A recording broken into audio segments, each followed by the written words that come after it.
ए पे हमार हर कार्यक्रम वायरल होला। भैया लोग के का आशीर्वाद बा कि हमें के धरती से कुछ तो रोवा लोग से कुछ कमा लेता नहीं, सब कुछ यूट्यूब से चल जाता है, हम गाड़ी खींच लेता नहीं सब। तो एक जोरदार ताली आप सबके बीच में धनंजय शर्मा और निशा दुबे।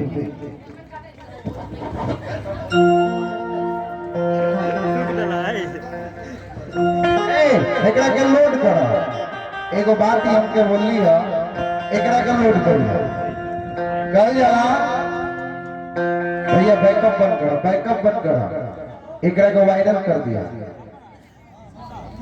पत्थर कितनो घिसाई तो मैदा ना हो, पत्थर कितनो घिसाई तो मैदा ना होई। गीत संगीत गाए वाला तो ढेर लड़की लोग आ गई बा, बाकी केहू इंदिरा निशा दुबे फिर पैदा ना होई, फिर पैदा ना होई। एकरा के लोड कर दिया, दिल से धन्यवाद। आए भैया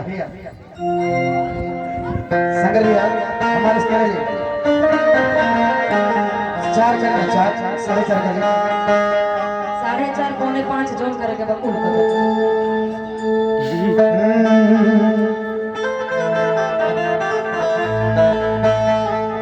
होली के महीना बा और होली में हमने के बीच में चुनाव भी बा। हम चार जजे भैया के जिताई, भारी से भारी बहुमत से जिता करके अब भैया के लखनऊ पहुंचाई ताकि भाट पराने में कुछ विकास हो सके। कहे कि बाप कि माना बतिया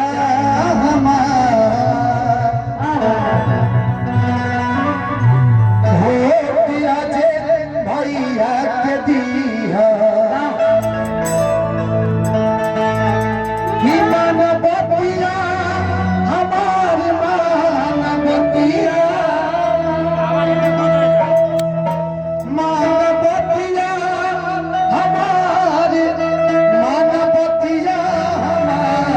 आप सब जाएंगे अपना अपना बूथ पे और हाथी पे बटन दबा के अजय कुशवाहा जी को बहन मायावती जी के हाथ के मजबूत करे के बाद ताजे भैया के जिताई और अपना भाट परानी के विकास कराई कि माना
टीम वाइज खेलना है क्या? टीम वाइज खेला, आपका टीम बहुत शांत है। जब रुकिए रुकिए हम लोग एकदम स्ट्रांग है, ताली बजा दीजिए तो।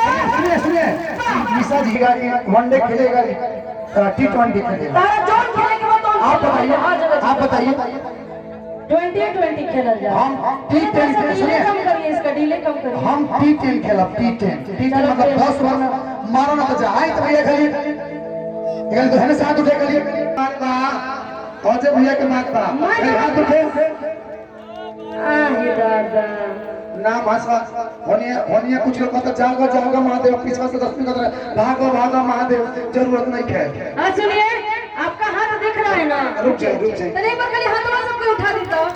क्या बात है, आप सही बीस बानी हो।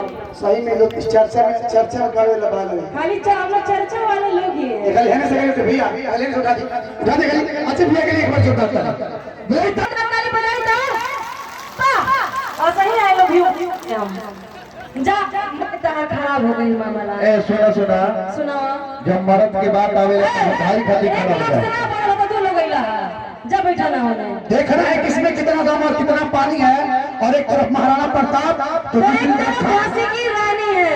झांसी की रानी ये वाला तो भाई महाराणा प्रताप वाला दिखावे के आई तमन्ना पति तुम्हारा पति होते अब की है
कुछ लोग हैं जो अब मंच को संचालन करेंगे।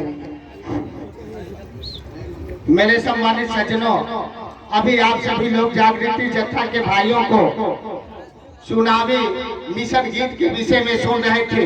मैं अपने मिशन के साथियों को पुरस्कृत करने में असमर्थ हूँ, इसलिए कि आचार संहिता का सम्मान हमें